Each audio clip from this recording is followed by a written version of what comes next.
don't know if you're going to be able to do the things you love, like through hiking. And it was so emotional. I mean,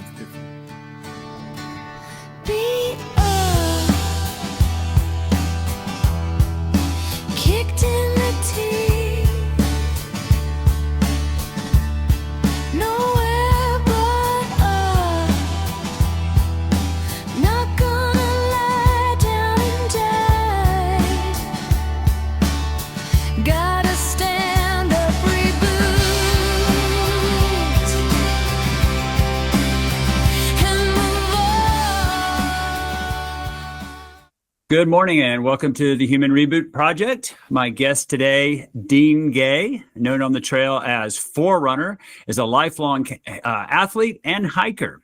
His hit list of trails include the Appalachian Trail, the Colorado Trail, and the Tahoe Rim Trail. He also recently completed the Pacific Crest Trail this year, but like so many of our guests on the Human Reboot Project, Dean had a larger-than-life monkey wrench thrown at him. Diagnosed with P16 positive squamous cell carcinoma, aka head and neck cancer, Dean turned his cancer into something positive. After completing some very intense radiation and chemotherapy, he set out on a mission to hike the PCT while raising money for support for people with oral and head and neck cancer. Dean, it's so good to see you again. Welcome to the Human Reboot Project.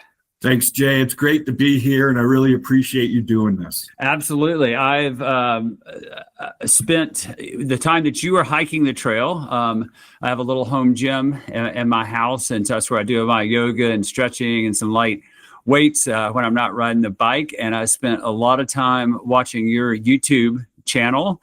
It seemed like you were posting daily. Did I get that right? Yeah, that's correct. Yeah, I think just the fact that you were able to find cell phone signal so you could post daily is pretty impressive. So, yeah. As I mentioned before we got started, Dean, I think probably the best place for us to start, because we're going to be talking a lot about your through hike on the Pacific Crest Trail, is maybe talk about what exactly is through hiking. If you're an avid hiker, you probably know the term, but not everyone is an avid hiker. So why don't you start and just sort of tell us what through hiking is? Basically, through hiking is hiking a long distance trail from end to end. And it can take, depending on how long the trail is, a month to 5 to 6, 7, 8 months. Okay. Is there sort of a minimum length that a trail needs to be considered for people to call it a through hike? I don't know if there is. I'm pretty sure there probably is, but I don't really go there. Because I know here in the United States, we have the big three: the Appalachian Trail, the Pacific Coast Trail, and then the Continental Divide Trail is the third of those, right? So we've got one on the East Coast, one on the West Coast, and then one smack dab in the middle. And you've done 2 of those 3, correct? Correct. All right. The Appalachian Trail and the Pacific Coast Trail. And then are we going to see you knock off the Continental Divide anytime? If I was to do that, it'll be in sections. Okay. Yeah, it just takes so much time, and it's a big burden on my wife being gone that long, and so I can't fathom doing that again. Fair enough. She doesn't want to join you for that. That would just be the easiest way for y'all to keep up with each other if you did it together. We'll see. I'll have you talk to her. Okay. Yeah. No promises there, but I'm happy to do. Just show her this podcast. Exactly. So how did you get started in through hiking? Did you just, I mean, you hear these like Cheryl Strait, I think is the big one that everyone knows from her book. It's, I mean, literally, it's almost like she woke up one day and decided she was going to go hike the Pacific Crest Trail. Is that what happened with you, or was there something else there? No, when I was in 5th grade, my mother signed me up for a weekend backpacking trip, and it was with my sister. And it was on the Appalachian Trail in Vermont by Stratton Pond. Okay. And when we were hiking, we did like 2-3 days, and it rained every day. I had the biggest blisters, and I met a guy who was hiking from Georgia to Maine. And with all that said, I loved it. And then it just drilled into my head all these years about you can hike all the way from Georgia to Maine. And so that was a goal of mine from that day forward. Cool. And so the blisters and being wet didn't deter you from your love of or developing a love of hiking? No, I went with a teacher who was a naturalist, and she was just showing me all these plants, and we were seeing animals, and she was identifying birds, and I was just like fascinated with it all. And it just really was exciting to learn all that stuff and combine it with being in the outdoors and hiking. Yeah, I think I'm not a parent, but from my own experience as a kid, I think if you want your kids to fall in love with the outdoors, is you got to start them sooner than later. Not to say that it can't happen when you're an adult, but I was at an elementary school that at the time was unheard of. We had an outdoor program for 6th and 7th graders. In 6th grade, if you qualified to go on a trip, it was more like a car camping trip. I didn't do that one, but on the 7th grade, I went on our backpacking trip in Tennessee. Oh, wow. And sort of the same thing. I was just fell in love with being in the outdoors. And I was already an outdoors kid to begin with, but that just sort of cemented some of my love for the outdoors right there. So if you're hearing this, parents, get your kids outdoors. It doesn't have to be a through hike. It could just be a day hike or a half day hike. But yeah, I think that starting kids at an early age is key. And you have kids, am I correct, Dean? Yeah, I have 3 young men. I am guessing that you got them out early hiking. Yes, I did. Did it stick? Oh, yeah. All right, there we go. We've scientifically proven that my theory works. All 3 are Eagle Scouts, and they love the outdoors. Cool. I'm not going to go into my scouting life, but I will tell you that I was a Cub Scout, and I was not a very well-behaved child. So that's probably why I did so well in the outdoors, because I could just run amok. And I eventually got asked not to come back to Cub Scouts until my behavior improved. So I'm waiting, and at some point, I'm going to rejoin the Cub Scouts. Good. So let's talk about your through hikes, because you've got a couple of pretty big hikes on your resume, including the Pacific Coast Trail that you just finished this year, at the end of the summer. But why don't you just sort of give us a rundown of the hikes that the big hikes that you've done, and maybe just a quick synopsis of like how long it took you and whatnot. Yeah. So the first big hike I did was the Colorado Trail, and I had done that in sections. Up until 2020, where my company that I work for gave me a 4-week sabbatical. Nice. And so I said, I'm going to, because I had been planning to retire early. And so I'm like, let me see, because I want to do a long distance kind of hike and see how I did on it. And so I took 19 days and I hiked from Leadville to Durango to complete the full trail that I had done in sections up until that point. And that was awesome. The Colorado Trail, I'll tell you, I think mile for mile is the best trail in America. It's gorgeous. I think you and I might both being living in Colorado might be a little bit biased, but yeah. I would 100% agree with that. So what was the time frame that you were from Leadville to Durango? What time of that was 19 days and 320 miles. What month? Oh, it was in July. Okay. Late June, early July. Yeah. So you with all the snow already melted, I think maybe people who don't know, you can be middle of the summer here in Colorado, and when you're hiking some of the higher elevations, you can be knee deep in old crusty snow. Yeah, and actually, I think it was late July, early August, but yeah, the snow majority of it had been melted. Okay. Yeah. I was just wondering if maybe you and I had passed each other. I was going, and I guess it was August, so I was going Durango to Denver on my mountain bike. I didn't finish. I ran into some medical issues and had to pull out had to turn around and go back to Silverton and call for a bailout ride. I didn't get very far at all, but I've now bookended the Colorado Trail and done a lot of the sections in between on my bike. I'm not a prolific hiker like you. Well, 4 miles and I'm done. Now, were you doing bike packing? Yeah, absolutely. Yeah. You guys are crazy. You guys are incredibly crazy, and I love it. That's awesome. I learned a lot those 4 days I was on the trail, including the power of the need not to overpack. I was way overpacked. Okay. Yeah. Maybe underbiked as well. I had made some poor gearing choices, so it made going uphill pretty darn hard. But hey, this podcast is not about my screw ups on the Colorado Trail. It's about your success on the PCT. But before we get to that, so I'm sorry, we've only got to the Colorado Trail. What else have you done? And then my son was was in college up at South Dakota in Rapid City, and I did the Centennial Trail in sections, and that's about 118 miles, and did it over probably 6 or 7 weekends. Nice. When I went up to visit him. Sure. And he was playing football, so it was a lot of times it was in the fall. Okay. Yeah. And what about the Appalachian Trail? That's a big one right there. When did you knock that out? I did that in 2022, started April 5th and finished August 23rd. And you went? I went from south to north. Yeah. Okay. So I went from Georgia to Maine, which most people do.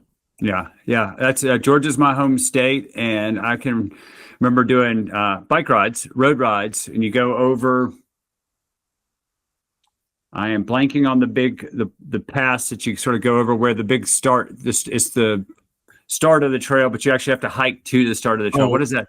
Amicalola Falls, it's Springer Mountain. Yeah. Mountain. Yeah. And you always see people heading out who look, bright-eyed and bushy-tailed. And then unfortunately, you'd also see some people who didn't get very far and it turned around and were coming back and maybe had over or underestimated how tough hiking is in general with a full pack that you have to live out of, as well as just, I think the Georgia mountains, Appalachians, people think, they're not very big mountains, but they are super rugged.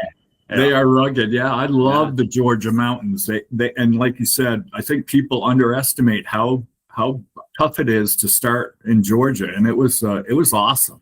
Yeah.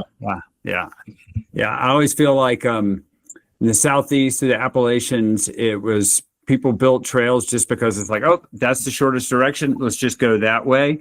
Yeah. Whereas often out here in the West, maybe because the trails are newer, but they tend not to be quite as steep often. It might be longer and definitely get up higher, but the gradient, because they do the switchbacks and stuff, seems to be a little bit easier at times. But that's they graded the ones out west for pack animals, and that's why there's more switchbacks out here. You're proving all my theories for me today. My parenting theory, my trail building theory. So I appreciate it, Dean. Nice. Hey, so we're going to get to the PCT in just a second, but there's another part of through hiking that I think is a unique part of the culture, and it seems that most people who do through hiking end up with a trail name. So maybe you could talk about your trail name, Forerunner, and then how does one go about getting a trail name, and what if you get a trail name that you don't really like? Yeah. So I'll talk about how I got mine. Is when I started the Georgia mountains at the start of the Appalachian Trail, I was in really good shape because I trained quite a bit. And so I was passing a lot of the young bucks on the trail. And and I was telling people I had 4 months to do it, which is kind of on the quick side. It actually is on the quick side.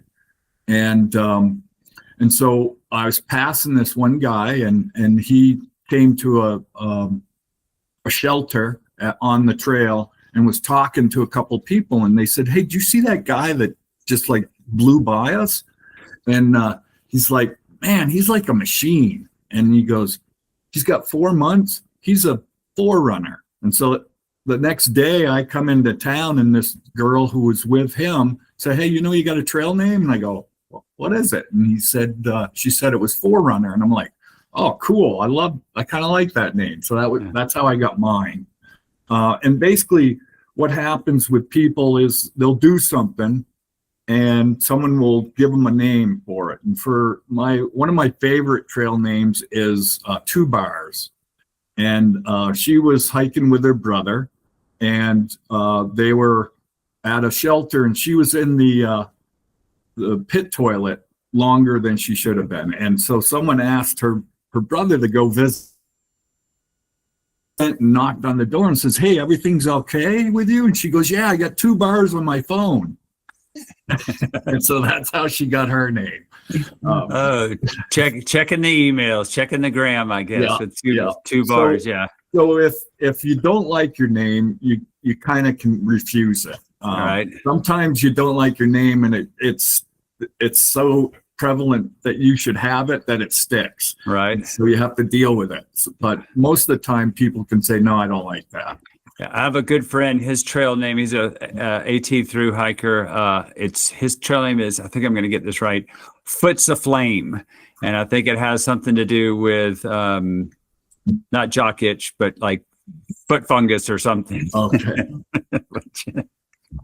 I saw another guy that had something like that, and it was because he spilt his boiling water on his foot and burnt it. Oh, yeah. Wow. Oh, yeah.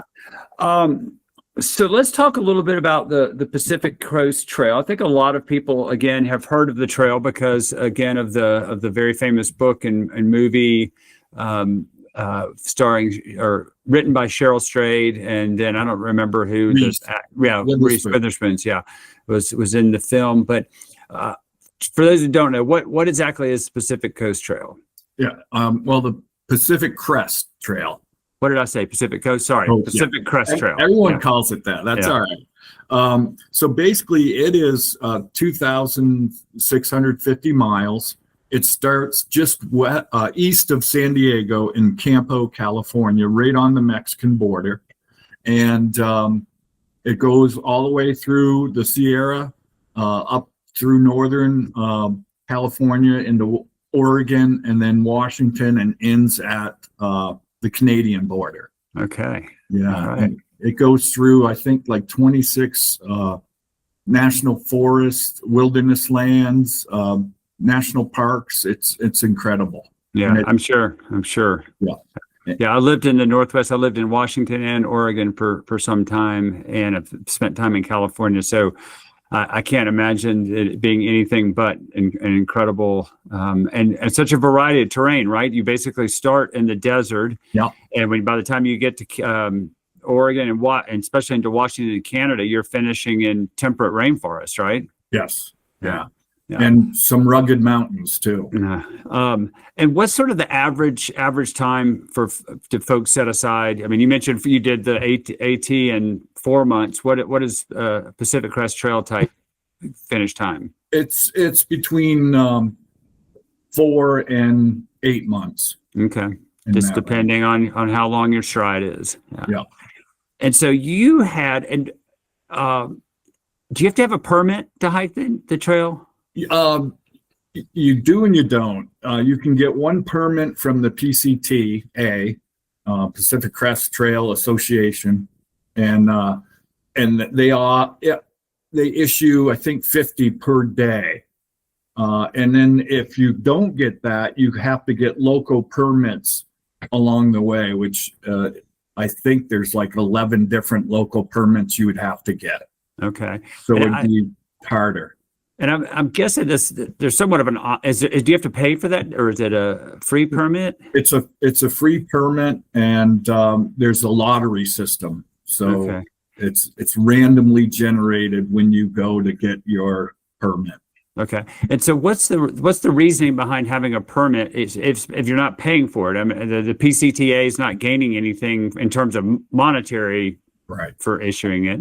I believe they do it just so that they stagger hikers along the way, so there's not overuse on the trail. Okay. And I guess there's probably so just a safety factor there too, in terms of knowing maybe who's out there. If there are forest fires, we know, I said California and their forest fires, but it seems like everybody has got these intense fires these days. So okay, that makes sense. And so you had your permit, you had already started planning, or maybe had finished planning your trip, and lo and behold, you had a bit of surprise news. Yeah. So I had gotten a permit for 2024, and I was training, and I kind of think back to the quote where every 1,000-mile journey starts with a single step, and that's true, but mine had a detour, and that detour was I had a swollen gland on the side of my neck, and I'm like, hey, that doesn't seem right, because I didn't really have any symptoms. I didn't have a sore throat, and so I went to the doctors after 2-3 days of having that swollen gland, and went through that rabbit hole of the ultrasound and the PET scans, the CAT scans, and then the biopsy, and the biopsy showed that I had the squamous cell cancer. Right. And P16 positive, which is general indicator that that type of cancer is caused by HPV, correct? Correct. Yeah. And for those who don't know, HPV, or the human papillomavirus, is a incredibly common virus. About 85-90% of the U.S. population will have this virus in their body at some point. And the good news is that it generally does not cause cancer, but it can mutate and cause cancer, everything from head and neck cancer, which Dean just talked about, as well as anal cancer, penile cancer, cervical cancer, which I think is what most people associate HPV-related cancer with. The even better news is that there is a 2-part vaccine that is generally, I believe, administered ideally between the ages of 9 and 11 in children, both male and female, and it will pretty much 100% prevent those types of cancer that I just mentioned. And if for some reason someone is a little bit older than that and has not had the vaccine, I would encourage you to talk to your doctor, because it can be administered and is administered up to people up into their early 40s. I had a good friend who just got his done, and I believe he's mid to late 30s. My wife, who's in her early 40s, had hers at a much later time as well. So if you're listening to this, this is the public service announcement about cancer prevention, about the HPV vaccine, and the need and to get the vaccine, not only for your own safety, but also we have the potential to eliminate some different types of cancer. When we talk about people like, oh, I can't believe that they haven't cured cancer yet. Well, there's a lot of different cancers out there, and some of them have means and methods to truly preventing these types of cancer, and we could eradicate them, or at least greatly reduce the number of cases. So yeah, thanks for saying that, because that's incredible. Yeah, just being able to promote getting those shots. You don't want to have throat cancer. Take it from us. Yeah, we're going to get into that, because I know on a day-to-day basis, I'm a head and neck cancer survivor, that it's sort of the cancer. Once it's gone, it still keeps on giving, and reminds you that it was there, and it will continue to remind you that it was there for the rest of our lives. But I want us just to, you 2024, your plans got derailed to hike the PCT, and then you got the cancer diagnosis. Tell me a little bit about your treatment that you went through, and then we'll talk about 2025 and the PCT. Yeah, so treatment started with radiation and chemotherapy, and so I had. And my doctor indicated that surgery would not be viable because of my quality of life would be diminished. And because I had on the base of my tongue a cancer, and then lymph nodes on both sides. And so they elected to just do the radiation and the chemotherapy. Radiation was 35 treatments, and chemotherapy was 3 heavy doses. Yeah. And so it was, week 1 was chemo, week 3 was chemo, and week 5 was chemo. So you were getting those concurrently, and I would assume that the surgery option, when we talk about quality of life, that may have meant removing part, or maybe even almost all of your tongue, which would have affected your ability to obviously to speak, to chew and to swallow food correctly. Is that right? That is correct. Yeah. Yeah. Well, I'm glad to hear that the radiation and the chemo has worked out for you. Yes.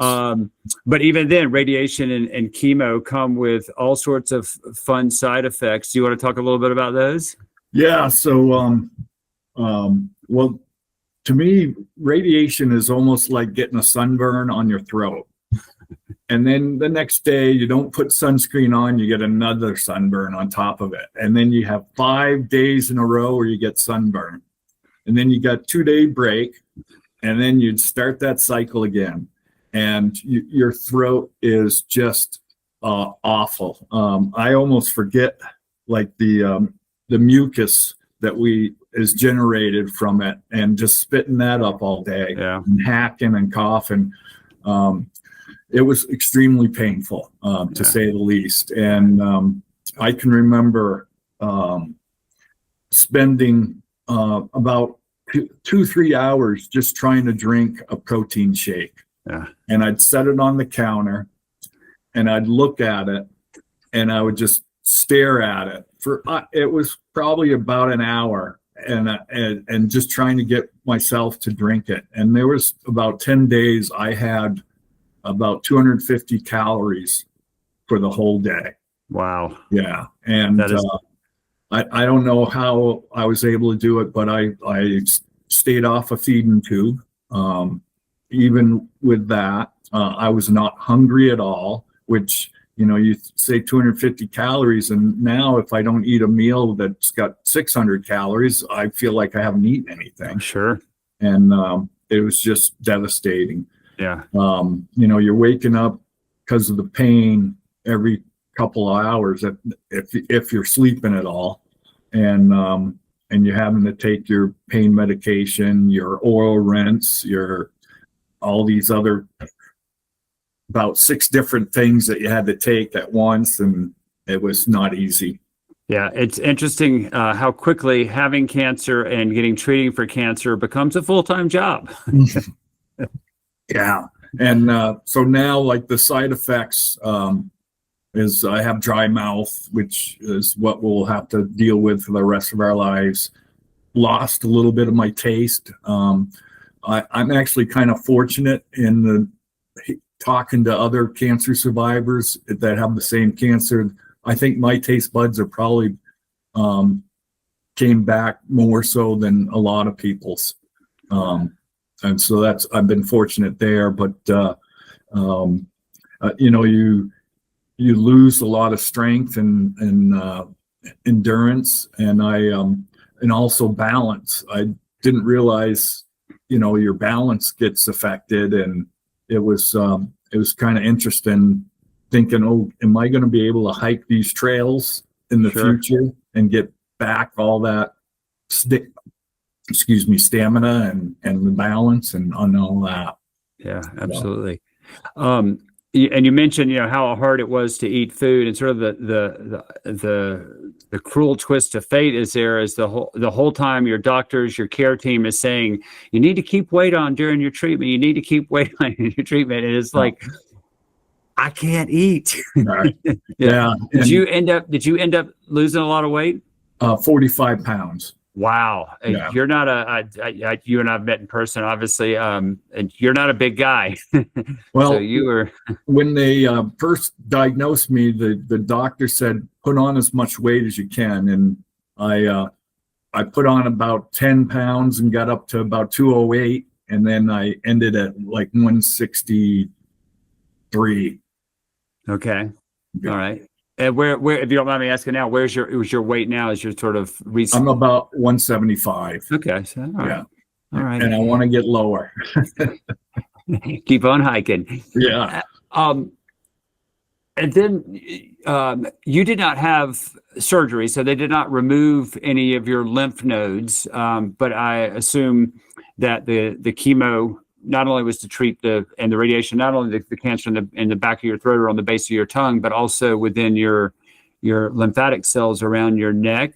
Right. Did that actually permanently damage or kill off any of those lymph nodes? Yes. Yeah. So I have to do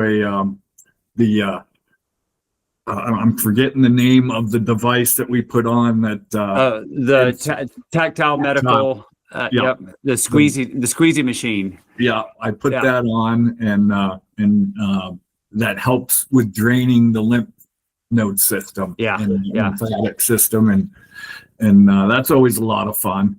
Yeah, I will, so that people know what we're talking about, but because it's kind of hard to imagine, I will throw up a picture, at least on the YouTube version of this podcast, so that folks can see what it looks like. But it basically, to me, it always reminds me of like one of those soft shell leather football helmets that they used to wear. And that it has this piece that comes across your face, and it's full of air chambers, and it's hooked up to a pump that's on a cycle, a timer, and so it basically inflates those bags within this headgear, and then deflates, inflates, and so it basically is providing a very soft massage, because our lymphatic system is actually really close to the surface of our skin, and if it's in like the case of myself and you, Dean, it's very common with folks who've had breast cancer, because they often end up removing a lot of lymph cells underneath the arm, or lymph nodes underneath the arms, is those nodes aren't there anymore, so they're not able to push the lymphatic fluid out, and so that lymphatic fluid ends up pooling neck, face, around the armpits, and that's what lymphedema is. And so this squeezy device that you and I are talking about is designed to provide that home massage to prevent that lymphedema from happening. So just another joy of head and neck cancer giving back, right? Yes, exactly. Yeah. So hiking the PCT or any through hike, whether it's the AT or the Continental Divide, it comes with a lot of challenges. So I'd love for you to just sort of talk about, when you're thinking about a through hike and planning a through hike, what are some of the considerations that someone needs to think about before they start out on the hike, so they don't make the same mistakes that Cheryl Strayed made, which was, I think she had, if I remember in the book correctly, like a 75-pound monster. Yeah. Which I'm sure there are people still out there doing it that way, but now it seems that everybody's going lighter and lighter as gear gets lighter and lighter. But just talk a little bit about some of those challenges and things a person needs to think about before they begin a through hike. Yeah. So like you said, with your bike packing trip, that you pack too much, and the term that they use in backpacking community is you pack your fears, and that's one thing I try to make sure is not to pack my fears and my base weight, and that's basically all the gear I'm taking except for food, water, and fuel, is about 16 pounds. It's a little less than that, but that's taken in consideration when I hike the Sierra, and I have to have microspikes and a few other warmer gear. But so the things you have to worry about is making sure that you have really good shelter and a good sleep system, and a decent backpack that can carry it all. Sure. And when I say sleep system, that's your air mattress, your sleeping bag, and clothing that you're going to wear when you're sleeping. Yeah. Yeah. And so so those are some of the things you have to consider. And then on top of that, as a cancer survivor, there's more things you have to consider. And one is, water sources you have to always worry about, because, with the dry mouth you're constantly, and I'm getting dry right now. Yeah. Well, while you're drinking water, I'll just let people know that a lot of folks who go through head and neck cancer treatment, generally from the radiation, often we find that our salivary glands are compromised. Mine still work, Dean's still work, but they don't work the way they used to. So in my case, I produce a lot of there's basically two types of saliva. I produce a lot of the thicker saliva, but not that thinner saliva that helps keep our mouth moist. And so we end up drinking lots of water. Yeah. Yeah. Yeah. And then to offset that, I also chewed a lot of gum. And I actually was getting, I think, tendonitis in my jaw because of it, which it was great because I needed that gum just to keep my mouth moisturized. Do you have a favorite gum? It was not really, because unfortunately, some of the stores wouldn't have a big variety, Sure. It was gas stations. So it was like, Right. whatever they have, you got to use. So yeah. But, and then I also had to find snacks that were stuff that I could swallow without water. Snickers somehow was just the right of flavor and texture. It was perfect. Yeah. Had a lot of Snickers and had beef jerky and a lot of times it was beef links. They were more moist and Sure. That makes sense. I think it's an Old Trapper has good Okay. beef links. Yeah. Well, you're also getting your protein and a lot of sodium and Yeah. beef sticks, but you're sweating a lot too. So probably Yeah. not necessarily a bad thing. So, so anything else that you sort of ran into out there on the trail that maybe was sort of, that the normal, I say normal hiker, but a typical through hiker who hasn't been dealing with head and neck cancer that you had to deal with? So, yes, when I first started the trail, I noticed that my agility and my balance wasn't as good as it had been. And I'd say I was probably around 75%. And I was a little kind of freaked out because you'd go over San Jacinto Mountain real early, and there's some kind of treacherous landscape that's covered in snow. And I was like, okay, let's see how this works.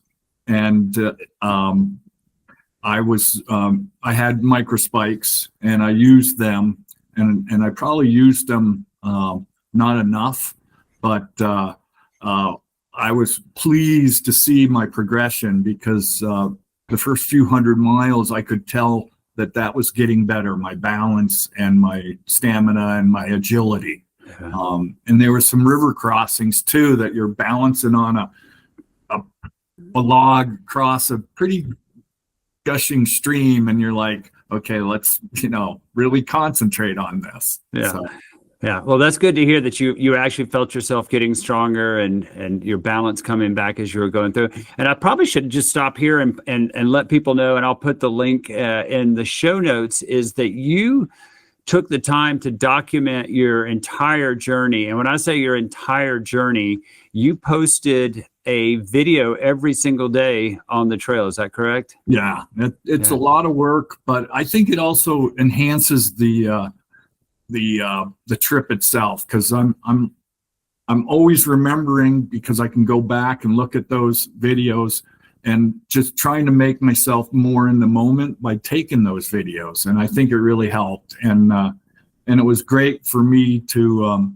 kind of connect with all my friends and family also. And then also, all the hikers that follow those videos. Yeah. Plus, there was quite a few people who were in from the cancer community that was following along, and they were encouraging me and sending me notes and stuff. That was really awesome. Yeah, I really enjoyed your videos. They were just very honest. They felt very in the moment. They didn't feel overproduced. I'm sure you probably maybe had one or more takes at time when you're trying to talk to the camera, but it didn't feel overproduced. And so I think that anybody just wanting a very sort of honest day-to-day take of the PCT should definitely check out your videos. I know you have a great video. It's about an hour long. It's sort of a recap of your gear that you used and talking about that, because we could do an entire podcast just on through-hike gear for the PCT.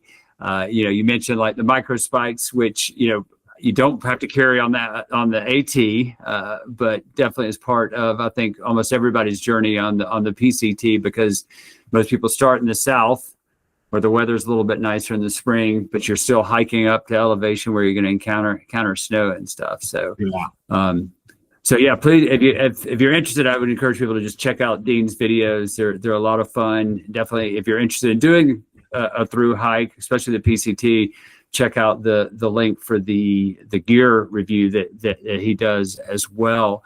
And another reason that you were out there recording and sharing your story was you were doing some fundraising or some awareness. Isn't that correct, for an organization? Yes, for SPOHNC. Which is support for people with oral head and neck cancer. Yeah. And April was the Head and Neck Cancer Awareness Month, and I was featured on their newsletter, which was pretty cool, and got interviewed, and that was really nice to be able to give back to them, because we reached out to them when I was first diagnosed, and my wife talked to a person who was a caregiver of her husband that also went through the exact same thing. And so they paired her up with my wife, and it was just really beneficial for her to know what was going to happen, what to expect, and kind of what kind of struggles she's going to have, and that there were people there to help her. And she went to a meeting that's where I met you. And then I've been going to that support group, and so those support groups are awesome too. Yeah, 100%. Yeah, I think when we talk about cancer and having cancer and navigating that journey, we often think of it as just it's that person with the cancer's journey, but we often forget that in a completely different way, there's a lot of stress and pressure put on our caregivers, and that varies and differs, right? I mean, I was, and I imagine you were as well, Dean. For the most part, you were able to sort of take care of yourself, drive yourself to radiation and your treatments, but that doesn't mean that there's still not the mental health support that we need,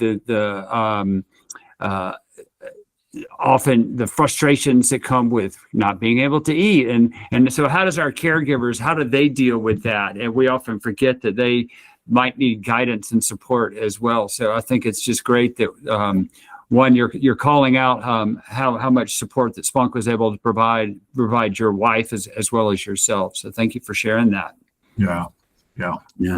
And, so I think every thru-hiker that I've ever talked to, I have a lot of friends. I was in the outdoor industry for 25 years. Everyone that I've ever talked to that's done a thru-hike has some crazy stories along the way. So if you've got a couple crazy stories to share, I would love to hear some of those. Yeah.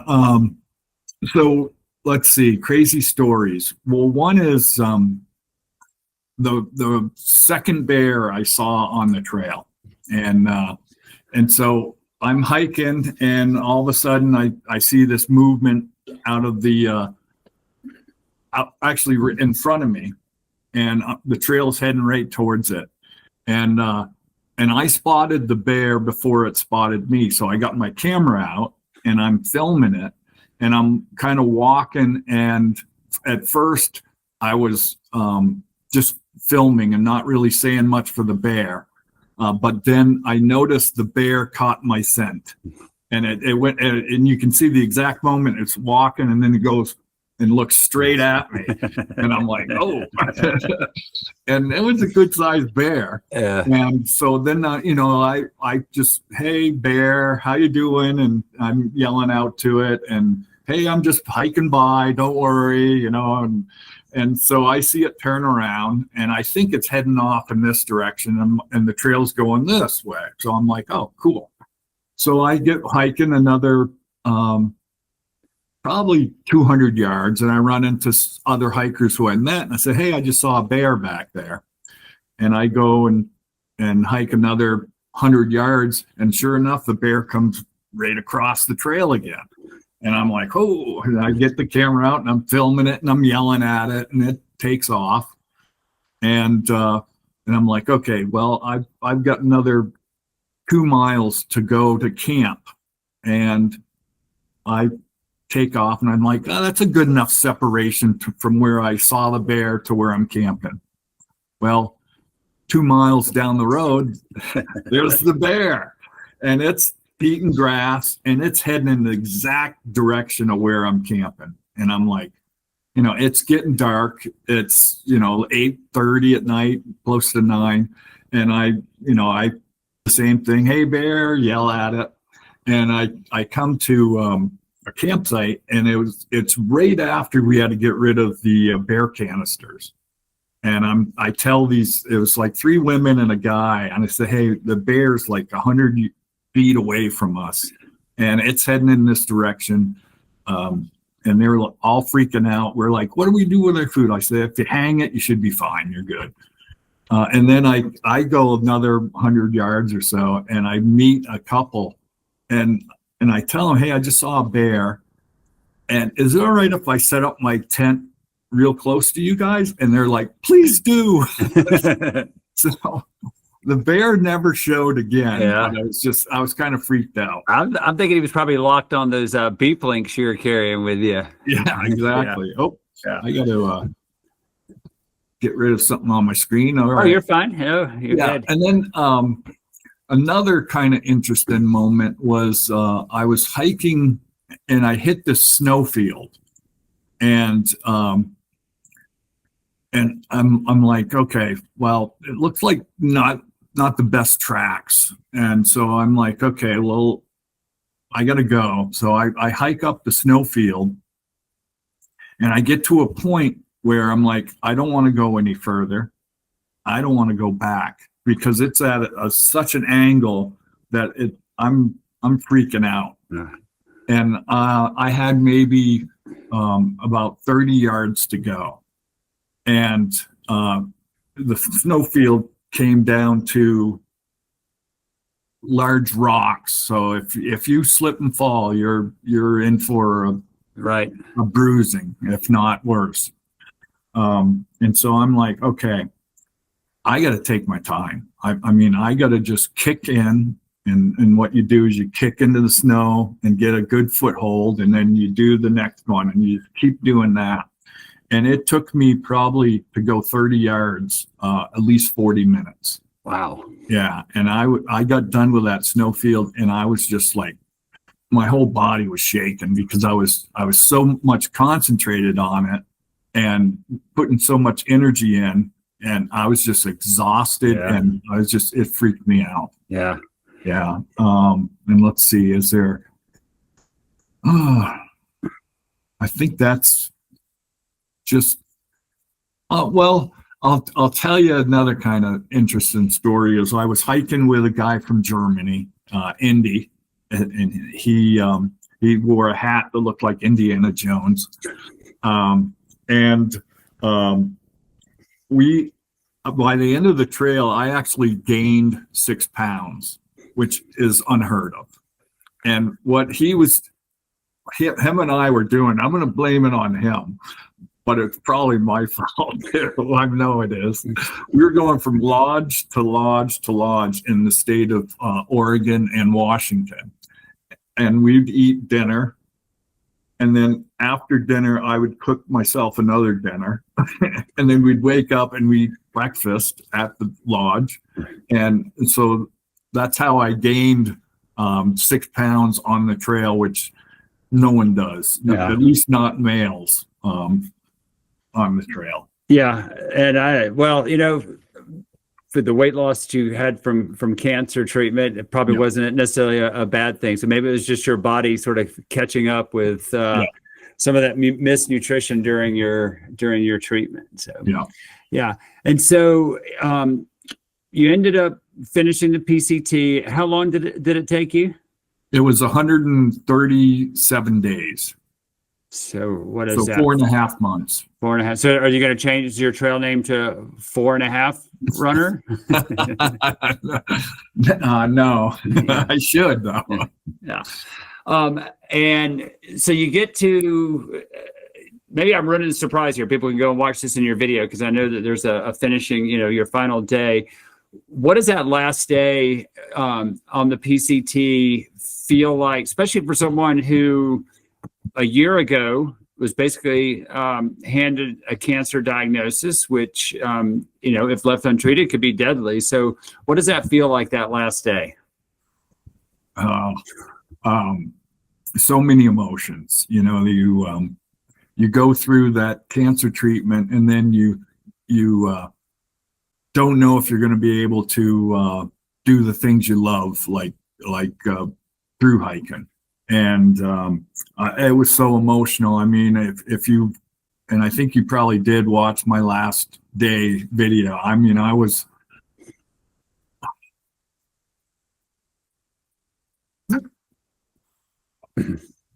yeah, I was so emotional. I mean, it was, and rightfully so. Yeah, it was incredible. Just the feeling of it all, the accomplishment, the struggle I know I put my wife through, and her support through the cancer treatment. Yeah. And I actually lost my dad when I was on the trail, and he told me this to finish the mission, and he was there with me. And so I had a lot of people that I was hiking the trail for, and just knowing that everyone was supporting me and behind me 100%, and it was it just felt like I was not alone.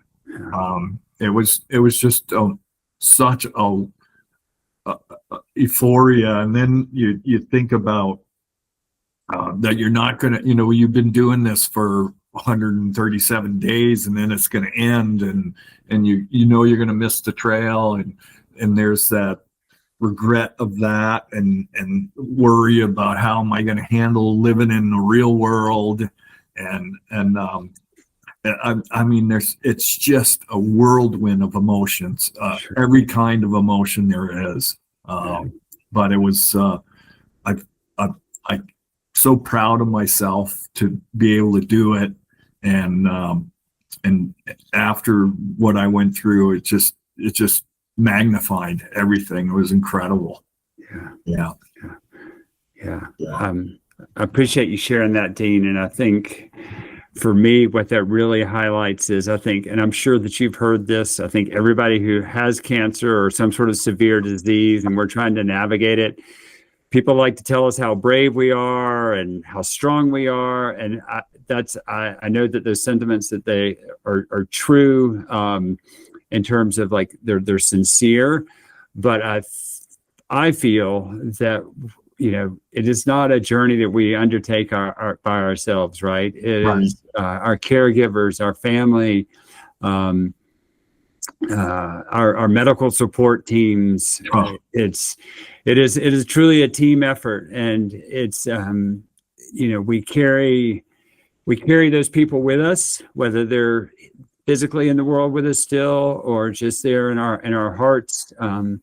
So thank you so much for sharing that. Yeah.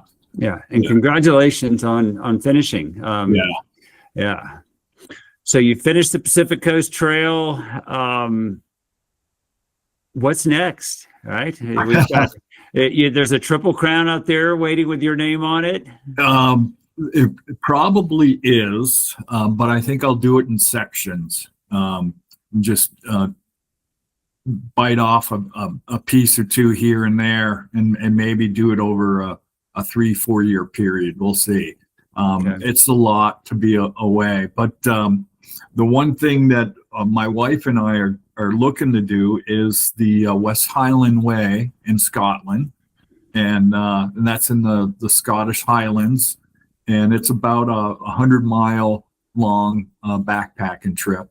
And it just goes through some gorgeous scenery and just has some really cute towns that you come into. And it's just quite the adventure. Oh, that would be really cool. And my understanding is that like in Scotland, I think in like England, maybe Ireland as well, that they all, and maybe it's all over Europe. I'm not sure, but their land laws are a little bit different than ours. They have almost, I think they're called like right-of-way laws, where if a trail goes through private land, you're allowed to hike through that land, and you have to do that with a certain amount of respect. You know, you have to keep the gates closed and stuff like that. Is that true? Do you know? I don't know all of that, but on that trail, that seems to make sense from some of the videos I've watched on it and what I've read on the trail itself. And I've seen other hikers that post videos, and they are going through gates and closing them and all that. Okay. And are you going to do a daily YouTube of that as well? I'm not sure if it'll be daily. I haven't decided. And if I did do that, it wouldn't be concurrently with me hiking the trail. I'd film it, and then I would come back and edit it, which fair enough. On the Pacific Crest Trail, I would edit in the evening if I had cell service, and it was kind of hard. So what I do is I release my videos 6 days afterwards, and I do that because if I don't produce a video, everyone and their brothers is calling my wife saying, "Is everything okay with Dean?" And I'm like, so I had to get into town, and I'd spend 12 hours editing and uploading videos. Wow. And I'd schedule them out like 6, 7, 8 days out, just to kind of make sure I had a video coming. Right. Yeah. And you were doing all that editing on your phone? Yes. Wow. On the iPhone. Yeah. So. Shout out to the iPhone, the power of technology, right? But still, you're on a tiny screen, trying to make those edits. So nice job. And again, I think that, I mentioned earlier, I think your videos they're honest. They have sort of a rawness to them, and I think that comes through. If you're editing at a cafe somewhere on your phone, it's gonna or in my tent at 10 o'clock at night, and I'm going like this, and I'm like, that's why some of the edits aren't the greatest. I'd be asleep half the time. Cool. Well, Dean, I really appreciate you taking the time to share your story. And before we wrap up, I always like to, my guests, they get to choose their music for their theme music. So I have a theme song for the podcast, but I use the power of AI to generate the actual music based off of your direction. So I just need basically you to tell me sort of what genre of music you would like your theme song to be in.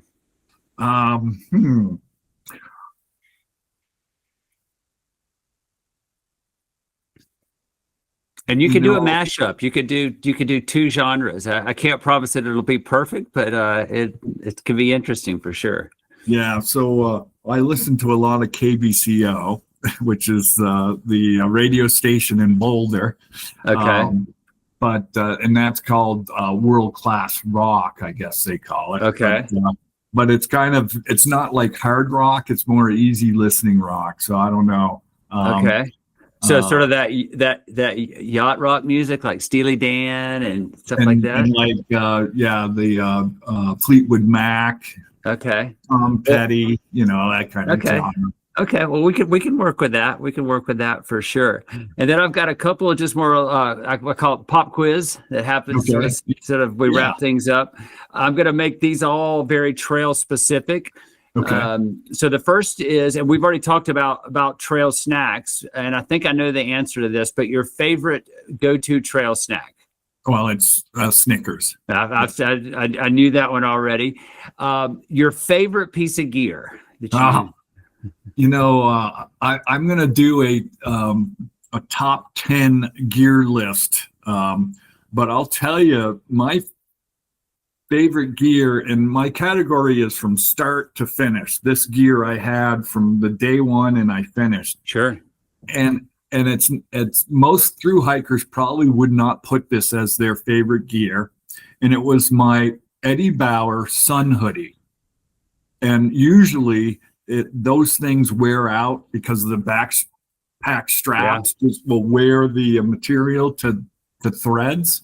And this thing looks like it's brand new. Yeah. And so, and the other reason why is I have my sun hoodie, and guess what? It covers my neck, which we don't want to have any sun radiation hit, because you can get radiation recall, which would make me exhausted, and I'm susceptible to burns here. So that was my favorite piece of gear.